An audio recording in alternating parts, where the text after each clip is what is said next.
Hi guys, welcome back to my channel. In this video, we will discuss about the copy command and its options. So this is the fourth part of my copy command. You haven't seen my remaining three parts.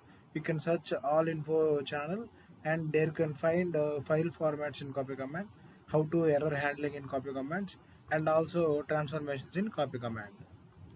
So this is my fourth video on copy command. Without any further delay, we will get into our topic today. So yeah, so let me refresh the database.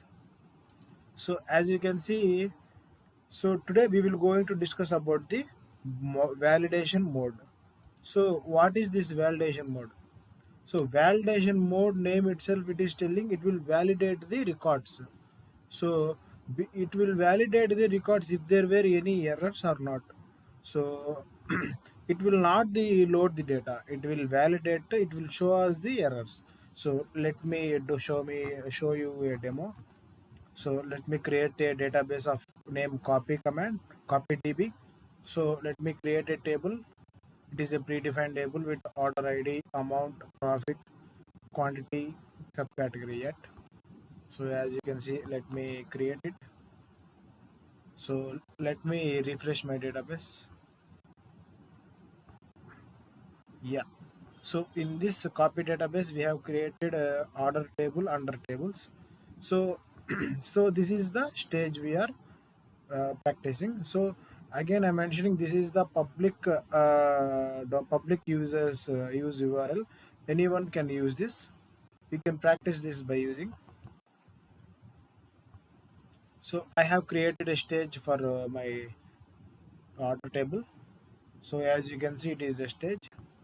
So if you want a detailed video about stage, you can check into my channel. So we will list out the stage files. So there we have orders and we have orders too with file size and last modified. So let me do a copy command. So we will copy into orders where we have the stage from the frame format CSV delimiter comma as it is CSV and skip header 1. So the pattern order means it will fetch for order named file. So we just added the extra detail called validation.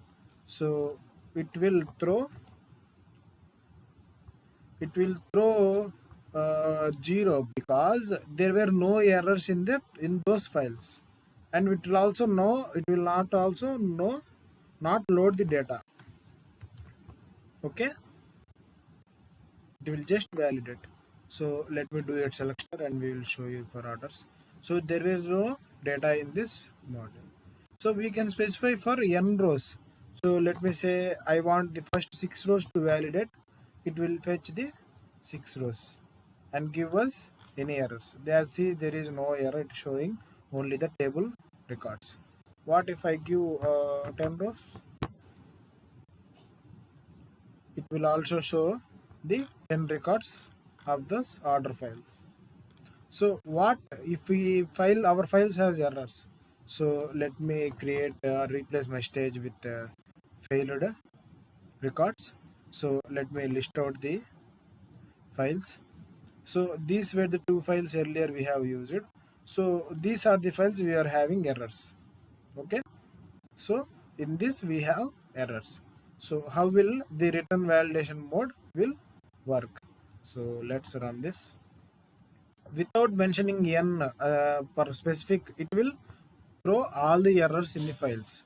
So as you can see, it was showing order details files has 1000 is not recognized, and the order to has 7 minus is not recognized. Some other characters were not recognized. It will show the line of the character, bytes, code, SQL state, all those stuff, row number, all those stuff. So in this way, we can validate by using records what are they having errors. So what if I run this by giving 1? it will not show because the first row itself it is having an error, so it will throw like this. Okay, so next we will look into the dealing with the rejected records, how we need to deal the rejected records. So in the above we have created a stage file, right? So let me do again a list of tables. So as you can see, these are the error files. Okay, so let me do a validation mode so that we can see. So these were the errors thrown. So in this table, at last it will show the what are the rejected records. As you can see, it will rejected these records. Okay, 4 cells. So we will what we will do is we will create or replace a table, and then we will do a validation mode. So it is the rejected records. So what I will do is I will create a table and name it as rejected records. So I will select the rejected record from the table where the result scan means the result which is scanned using by last query id. Okay, we can also use the query id generated here. So we can just use this function, it will fetch the last query id. Okay, as you can see, the table is successfully created. Okay, let's do a select star. So we have just query the selected records. Okay, so these were the rejected records. We will load the rejected records by using the last query id. By using this query id, we will insert into this records into this table. Because as you can see, there were 4 records were inserted. Okay, so saving rejected files without validation. So what if I don't need validation? So we can use this on continue error. It will load the data as we have discussed in detail in the third video about on continue error. So as you can see, it will load the data partially which have errors. Okay, so what if I need those rejected records? So I need to do a select star from validate. This validate function itself will do it will create a table of error records by using copy commands, as you can see in this definition. So it will take from the last query id and it will fetch the data. So it will throw as the same tabular table the above. So as by using validation, as you can see, similar records. Okay, so now getting back to our rejected records. So these were the records. So how I need to segregate them? Like it will having I need to segregate according to them as the order ID to show the customer. So how can I do that? We can recreate or replace a table by rejected values. We can split by using split function. So we can use the split function by using rejected records with a delimiter comma.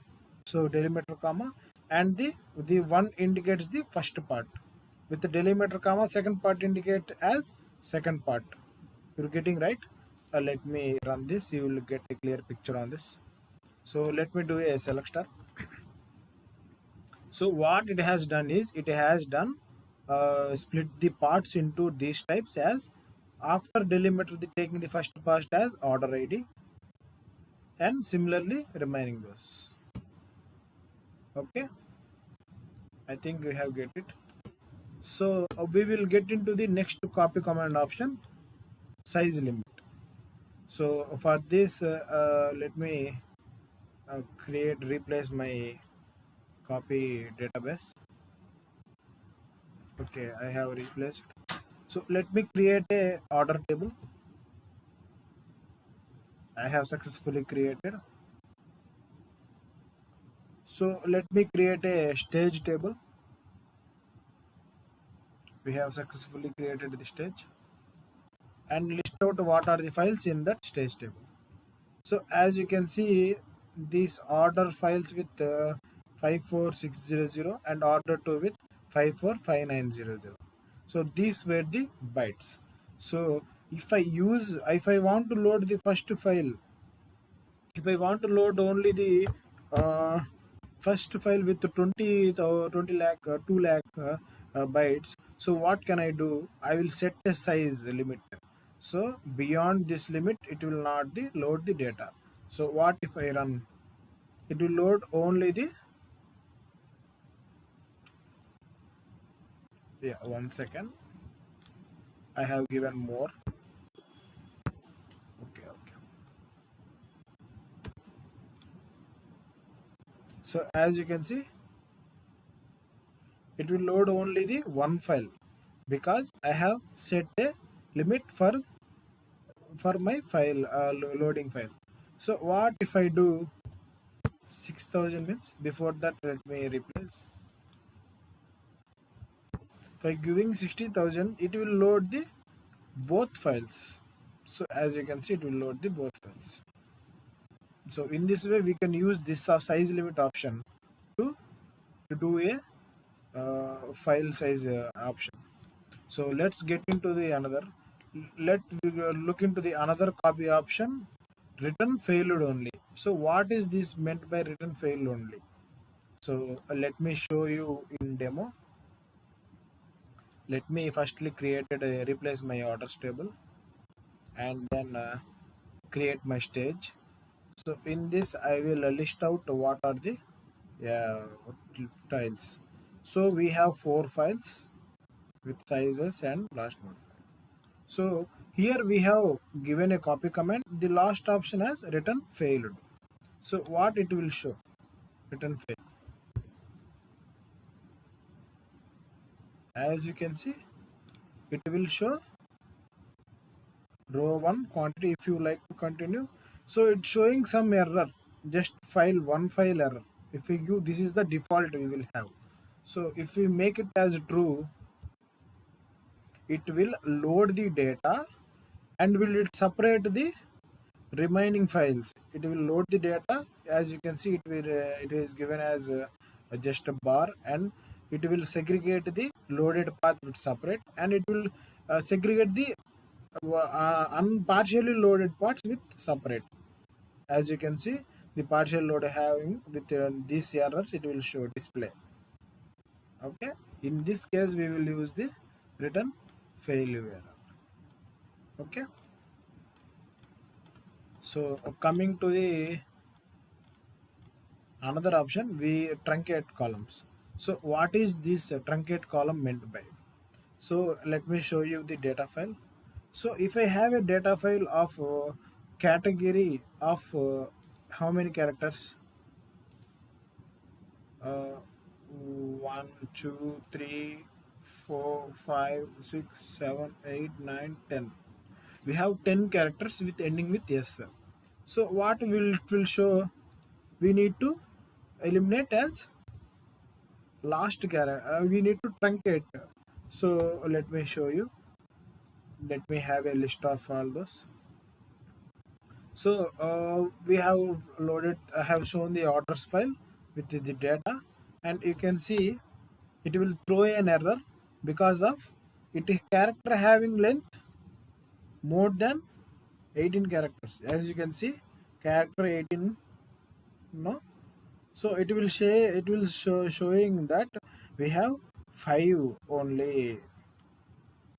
So it has more number of characters. So it will, we need to, we can say truncate. So we will truncate and load the data as much as you wanted. So as you can see, let me use this truncate columns as a true, make it true. Let me load the copy command. As you can see, it is get loaded. Let me do a select star. So what it has done means, it has eliminated the last, yes, as you can see, compare with my data. So as you can see, it is eliminated the last record because it will truncate as per the size of the column. Okay. So, and the last command is force command. So what is this force command used in the copy command option? So let us create a demo table and we'll have a stage table. Let me replace that. So I have done copy command loading into my order table. It will load data. Okay. As you can do, I can also do count star. So it is 2384. What if I want to run again, want to load again? If I do this, what it will show? Copy command execute with 0 files because it has already loaded. The metadata will be saved. So it will not load again. So what in that cases, what we need to do? We need to just enable the force equal to true option. Just we can run by this. It will load. It will force the data enter into our table, so it will loading again. So let me do a count star. So as you can see, it is doubled our data, two times loaded. So in this way we can use the force equal to true option. Yeah, that's it. That's it for the day. I think we have done on copy commands. In the next video we will discuss about the loading the unstructured data, like JSON file. Okay. So if you want the remaining copy options, you can refer my 1, 2, 3 videos on copy commands. So yeah, thanks for your time. Thank you so much. Have a great day. Bye.